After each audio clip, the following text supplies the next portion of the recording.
nó là và xe trên xin rồi như thế này Không lại để cả nhà để coi cái các bạn do chân gì bây giờ phải lau thô từ đây và xe trổi này xe là ít tiền đâu đâu này xe là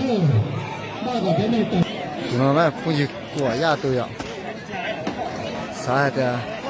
sai thì cũng non đâu là chỉ mua có tàu thế mà khỏi trong xe sơ nữa này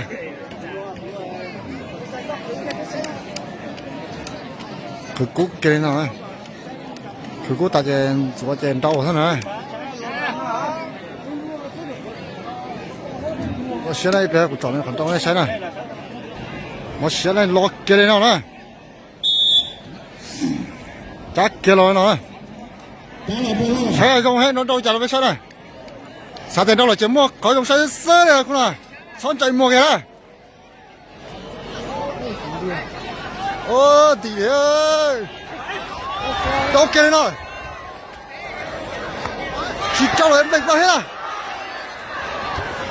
哎呦，sao tháo kia đâu ha? Sao chặt tay kia đâu rồi?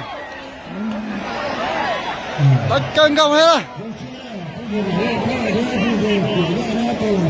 Tụi nó pha mé thì phải nhiệt nó thấp rồi hết rồi.